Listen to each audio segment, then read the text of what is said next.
Hey guys, welcome back to our YouTube channel Study Byte. Today we are back with a new video. जो आज का जो हमारा lesson है, हमारा जो टॉपिक है वो है next chapter globe, latitude and longitudes. So let's start a chapter.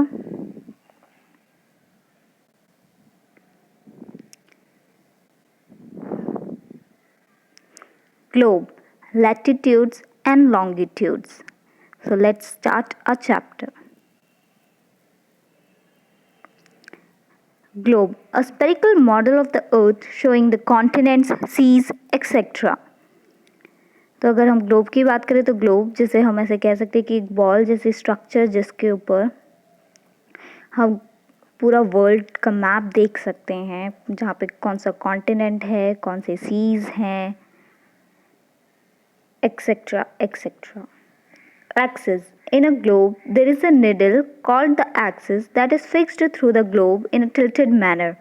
The axis of the globe passes through two extreme points known as the North Pole and the South Pole. The axis is shown in the form of a needle on a globe. In reality, the Earth has no such axis. तो अगर हम axis की बात करें तो जैसे आप ये जो निडल देख रहे हैं ये इसकी एक्सिस है, ये ग्लोब की एक्सिस है, एक नॉर्थ पोल पे और एक साउथ पोल पे. बट इन रियलिटी अर्थ की ऐसी कोई एक्सिस नहीं है, ये सिर्फ इमेजिनरी है जो कि ग्लोब पे बनी है. अर्थ पे इसकी या फिर अर्थ की ऐसी कोई एक्सिस नहीं है जिस पे वो रिवॉल्व करती है.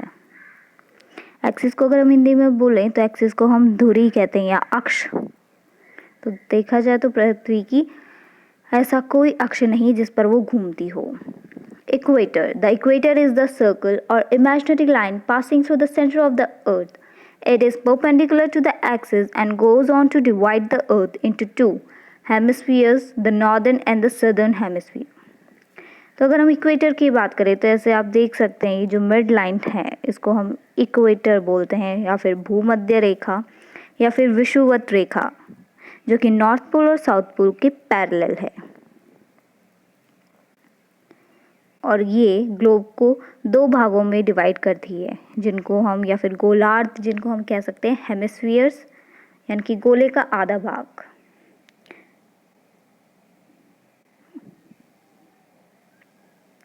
Latitudes.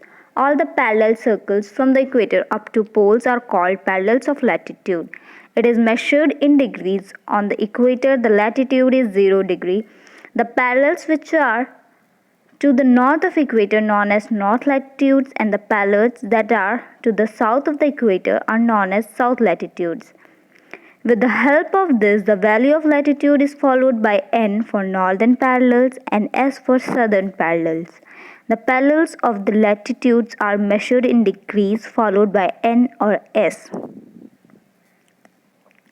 तो अगर हम लैटिट्यूड्स की बात करें तो लैटिट्यूड्स को हम अक्षांश रेखाएं कहते हैं, जो कि इक्वेटर के लंबवत है, यानी कि ये जो आप लाइंस देख रहे हैं इन्हें हम लैटिट्यूड्स कहते हैं.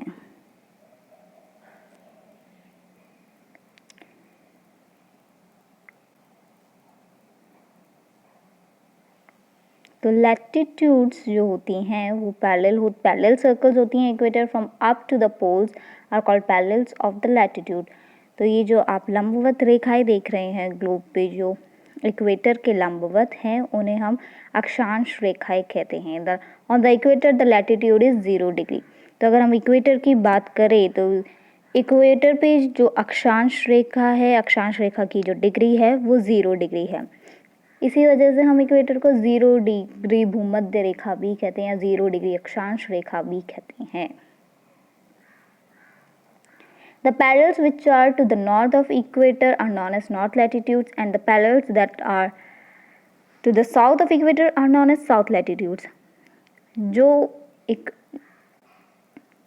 अक्षांश रेखाएं हैं उत्तर की तरफ हैं उन्हें हम उत्तरी अक्षांश रेखाएं कहते हैं, और जो इक्वेटर के दक्षिण भाग में हैं उन्हें हम दक्षिणी अक्षांश रेखाएं कहते हैं. With the help of this, value of latitude is followed by n और नॉर्दर्न पैरेलल्स और S फॉर सदर्न पैरेलल्स। तो इन रेखाओं को हम N और S से डिनोट करते हैं, यानी कि जो नॉर्थ में है, जो उत्तर में है, उत्तरी अक्षांश रेखाओं को के साथ हम N लगाएंगे और जो दक्षिणी अक्षांश रेखा है उनको हम S, उनकी डिग्री के साथ हम S, ताकि सदर्न लैटिट्यूड्स के लिए। As we move away from the equator, the size of latitude decreases. जैसे जैसे हम इक्वेटर से दूर होते जाते हैं तो अक्षांशीय रेखाओं का जो साइज है वो कम होता जाता है। As you can see here, जैसे जैसे हम आगे बढ़ रहे हैं इक्वेटर से, तो देखिए इसका साइज डिक्रीज होता जा रहा है। The major parallels other than the equator that help us locate places on the earth are Tropic of Cancer, the Tropic of Capricorn, the Arctic Circle and the Antarctic Circle. Equator के अलावा जो महत्वपूर्ण अक्षांश रेखाएं हैं वे हैं tropic of cancer, जिसको हम कर्क रेखा कहते हैं, ट्रॉपिक ऑफ कैप्रिकॉर्न मकर रेखा, आर्कटिक व्रत और अंटार्कटिक व्रत। फॉर एग्जाम्पल लाइक दिस, जैसे कि आप देख सकते हैं, जो हमारी कर्क रेखा है वो 23.5 डिग्री उत्तर और जो मकर रेखा है 23.5 डिग्री दक्षिणी, और Arctic circle 23.5 degree north, Antarctic circle 66.5 degree south. The Tropic of Cancer and the Arctic Circle are located in the northern hemisphere, whereas the Tropic of Capricorn and the Antarctic Circle are in the southern hemisphere. कर्क रेखा और जो Arctic circle है वो उत्तरी गोलार्ध में है और जो मकर रेखा है और अंटार्कटिक व्रत है वो दक्षिणी गोलार्ध में है। हीट जोन्स, तो हमारी पृथ्वी को हमने हीट जोन्स में भी डिवाइड किया है। As you can see, heat zones को हमने 3 पार्ट्स में डिवाइड किया है। Different regions of these parallels such as the equator, the Tropic of Cancer, the Tropic of Capricorn, the Arctic Circle and the Antarctic Circle receive sun rays at various angles. Due to this, the Earth is divided into 3 heat zones: torrid, temperate and frigid. सूर्य की किरणों के आधार पर, जैसे जैसे सूर्य की किरणें गिरती हैं उसी के आधार पे हमने पृथ्वी को 3 ताप के भागों में डिवाइड किया है। टॉरिड, जिसे हम उष्ण कटिबंध कहते हैं, टेम्परेट शीतोष्ण कटिबंध और फ्रिजिड शीत कटिबंध। Torrid zone. It lies between Tropic of Cancer and Tropic of Capricorn. It is the hottest zone as this part of the Earth receives sun rays at a direct angle because of Earth's tilt. Temperate zone. The north and the south temperate zone are 2 different areas of the Earth receiving sun rays at similar angles from the sun.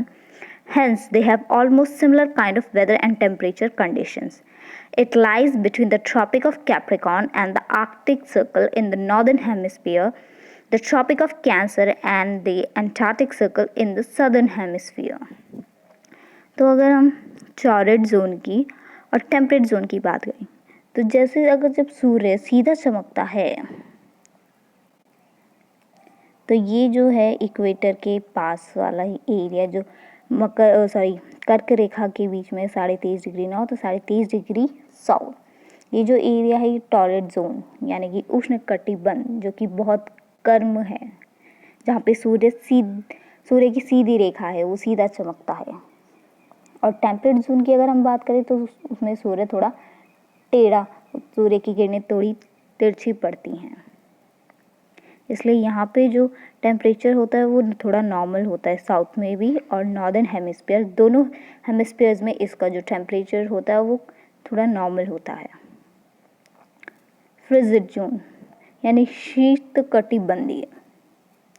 The areas lying between the Arctic Circle and the North Pole, between the Antarctic Circle and the South Pole are the frigid zone. As the name defines, these zones remain frigid for most of the year like the temperate zones. Frigid zones are also found in 2 different areas of the earth but still have similar climatic condition as sun ray falls on slant these areas. तो अगर हम frigid zone यानी कि शीत कटिबंध की बात करें तो जैसा कि आप यहाँ देख सकते हैं जो सूर्य है वो पहले ट्रॉपिकल जोन यानी कि हमारा जो टॉररिड जोन है उसमें सीधा चमक रहा है, जो कि टॉपिक ऑफ कैप्रिकॉर्न और ट्रॉपिक ऑफ कैंसर के बीच का जो एरिया है, तो वो जो इस एरिया में चमक रहा है तो उसको हम उष्ण कटिबंधीय क्षेत्र बोलते हैं, जहाँ पर बहुत ज़्यादा गर्मी होती है। फिर हम बात करें टेम्परेट जोन की, तो ये हमें नॉर्दर्न हेमिस्फीयर में भी दिखाई देता है और सदर्न हेमिस्फीयर में भी दिखाई देता है, यानी कि उत्तरी और दक्षिणी गोलार्ध दोनों में दिखाई देता है। और क्योंकि सूर्य की इस पे किरणें तिरछी पड़ती हैं तो इस वजह से वहाँ पर टेम्परेचर दोनों ही जगह नॉर्मल रहता है, न ज़्यादा ठंड न ज़्यादा गर्मी। तो अगर अब हम फ्रिजिड जोन यानी कि शीत कटिबंध या फिर उसको हम पोलर जोन भी कहते हैं, जहाँ पर सूर्य की किरणें पहुँचती ही नहीं हैं या फिर बिल्कुल नाम मात्र या बहुत कम पहुँचती, या फिर डायरेक्ट सूर्य मतलब सन रेज वहाँ तक नहीं पहुँचती, इस वजह से वहाँ पे काफ़ी ठंड रहती है। वो इसी वजह से उसे फ्रिजिड कहा गया क्योंकि वहाँ पे बर्फ़ रहती है, वो जमा हुआ रहता है मोस्ट ऑफ द टाइम, वो एरिया जो होता है बर्फ़ से ढका हुआ होता है।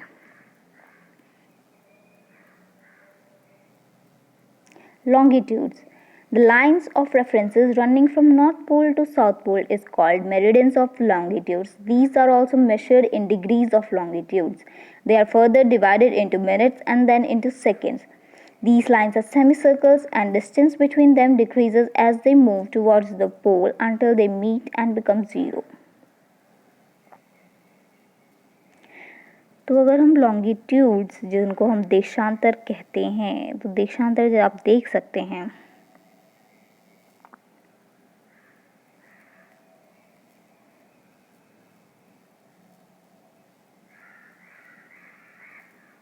तो देशांतर की हम जो बात कर रहे हैं, जो आप ये सेमी सर्कल्स देख रहे हैं, इन्हें हम देशांतर रेखाएं कहते हैं, जो कि पूर्व से पश्चिम की तरफ जाती हैं। देशांतर रेखाएं और जो अक्षांश रेखाएं जिनकी हम बात कर रहे हैं, वो किसी स्थान की स्थिति और समय को बताने के लिए काम में आती हैं। अगर हम देशांतर रेखाओं की बात करें तो देशांतर रेखाएं की दूरी ध्रुवों की तरफ बढ़ने पर घटती है, यानी कि जब हम पोल्स की तरफ बढ़ते हैं तो इनकी दूरी घटती जाती है। एज यू कैन सी, जैसे जैसे हम बढ़ते तो इनकी जो दूरी है वो घटती जाती है। ऊपर से नॉर्थ टू साउथ अगर आप देखने चलेंगे, या फिर west to east east to west अगर आप देखेंगे तो इनकी दूरी है जो घटती चल रही है।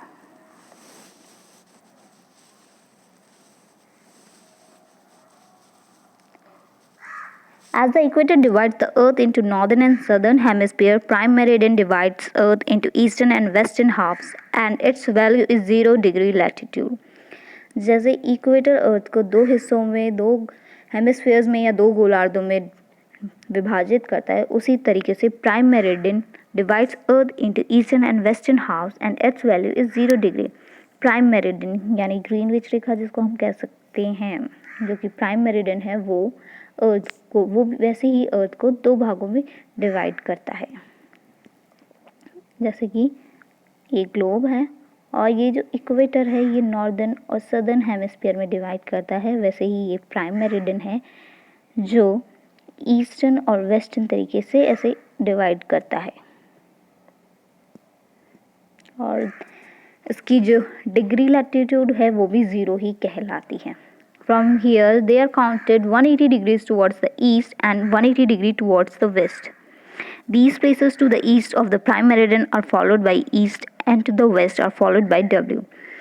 तो जैसे हमने अक्षांशीय रेखाओं को N और S डिग्री से ही डिनोट किया था, लेकिन N और S से डिनोट किया था, वैसे ही हमने देशांतरीय रेखाओं को ईस्ट और वेस्ट के E और W से डिनोट करते हैं, और ये 180 डिग्री ईस्ट से लेके 180 डिग्री वेस्ट तक इन्हें हम काउंट करते हैं।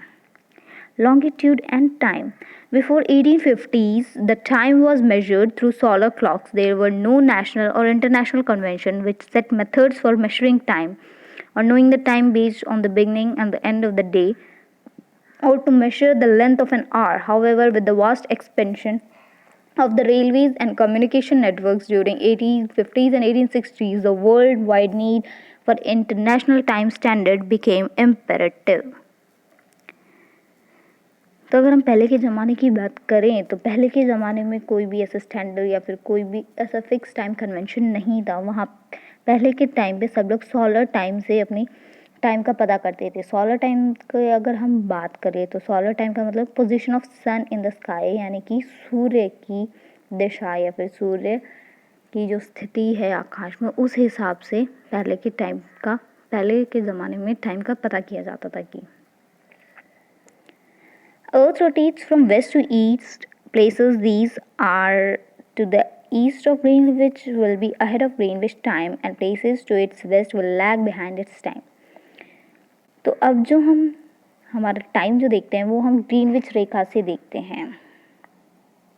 तो ये जो रेखा होती है इसको ही हम प्राइम मेरिडियन बोलते हैं और इसको ही हम ग्रीनविच रेखा भी कहते हैं, और इसी से हम हमारे टाइम का पता लगाते हैं. हमारा जो टाइम अब जो चलता है वो ग्रीनविच रेखा के आधार पर ही मेजर किया जाता है. Greenwich Mean Time (GMT), the name for mean solar system of the longitude of the Royal Greenwich Observatory in England. The meridian at the longitude is called the prime meridian or Greenwich meridian. तो हमने इसका Greenwich नाम इसलिए रखा है. Greenwich इसका नाम England में एक शहर है, एक गांव है ग्रीनविच, जहां से ये रेखा निकलती है, और उसी के आधार पर इसका नाम ग्रीनविच रखा गया. या फिर इसको प्राइम मेरिडियन भी बोल सकते हैं, या फिर ग्रीनविच मीन टाइम (GMT) जिसे हम कहते हैं, वो इसीलिए इसका नाम पड़ा. Importance of standard time. The local time of places that lie on the different meridians differ. It is therefore necessary to adopt the local time of some central meridians of a country as the standard time for the country for uniformity. तो हर जगह अलग अलग time होने की वजह से, local में सब जगह अलग अलग टाइम होने की वजह से इंडिया में इंडियन स्टैंडर्ड टाइम माना गया. इंडिया में जो इंडियन स्टैंडर्ड टाइम की जो हम बात करते हैं वो इसीलिए उसको लिया गया क्योंकि हर जगह अलग अलग सूर्य की पोजीशंस होती हैं स्काई में. तो इसी वजह से उन सबको एक ही साथ यूनिफॉर्म में लाने के लिए, सब जगह एक ही टाइम होने के लिए हमने इंडियन स्टैंडर्ड टाइम का यूज़ किया. तो जो हमारे in India the longitude of 82 degree east is treated as the standard meridian as the local time at this meridian is considered as the standard time for whole country. It is known as Indian Standard Time. तो Indian standard time यानी कि भारतीय मानक, समय मानक जिसको आप कह सकते हैं, भारत का जो भारत में हम जो समय जो देखते हैं वो इंडियन स्टैंडर्ड टाइम में देखते हैं, जो कि ग्रीनविच रेखा पे 82.5 डिग्री ईस्ट है, यानी कि ग्रीनविच रेखा से 82.5 डिग्री ईस्ट में आता है इंडिया. इस वजह से इसे हमने इंडियन स्टैंडर्ड टाइम से डिनोट किया ताकि पूरे देश में हम एक ही जगह टाइम कैलकुलेट कर सकें, या सब जगह एक ही टाइम हो, हर जगह अलग अलग टाइम ना हो. इस वजह से इंडियन स्टैंडर्ड टाइम में हम जो रेखा है वो ग्रीनविच से 82.5 डिग्री ईस्ट है, जो ग्रीनविच से 5.5 घंटे आगे चलती है. तो अगर हम ग्रीनविच की बात करें तो ग्रीनविच के जो पीछे की तरफ होंगी उनका टाइम पीछे चलेगा, और जो ग्रीनविच से आगे होंगी उनका टाइम ग्रीनविच मेरिडियन का जो टाइम है उससे आगे चलेगा. जो हमारे जो इंडिया का टाइम है, तो अगर हम एग्जाम्पल देखिए, अगर हम समझाएं तो हमारे जो इंडिया का टाइम है वो ग्रीनविच के टाइम से 5.5 घंटे आगे चलता है. जैसे कि अगर लंदन में, जो कि ग्रीनविच से थोड़ा पीछे है, अगर वहाँ पे दोपहर के 2 बजे तो इंडिया में शाम के 7:30 बज रहे होंगे. Similarly, some countries have adopted more than one standard time due to their great longitudinal extent. For example, in Russia, there are as many as 11 standard times. ऐसे ही इंडिया के अलावा और भी बहुत सारी कंट्रीज़ हैं जिन्होंने अपना समय मानक निर्धारित किया है, जहाँ पे एक से ज़्यादा स्टैंडर्ड टाइम कैलकुलेशंस हैं। इंडिया में सिर्फ इंडियन स्टैंडर्ड टाइम है। अगर रशिया की बात करें तो वहाँ पे 11, क्योंकि उसका जो लॉन्गिट्यूडनल जो एक्सटेंड है वो काफ़ी, उसका जो क्षेत्र यानी कि जो उसका देशांतरी क्षेत्र है वो काफ़ी बड़ा है, इस वजह से उनके वहाँ पे 11 स्टैंडर्ड टाइम्स हैं। The Earth has been divided in 24 time zones of 1 hour each. Each zone thus covers 15 degree of longitude. तो अगर हम पूरी पृथ्वी की बात करें तो पूरी पृथ्वी को हमने 24 समय के जोन्स में विभाजित किया है 1 घंटे के हिसाब से। जैसे कि आप देखते हैं 24 आवर्स, जिसको हम 24 घंटों में हमने हमारे समय को बांटा है पृथ्वी पर। जहाँ भी आप जाएंगे तो किसी भी कंट्री में अगर आप देखेंगे तो सब जगह 24 घंटे, तो यानी कि हमने हमारी जो टाइम को है वो 24 घंटों में डिवाइड करके रखा है। और इस thus covers 15 degree of longitude, और हर एक जोन यानी कि हर एक घंटा 15 डिग्री देशांतर कवर करता है।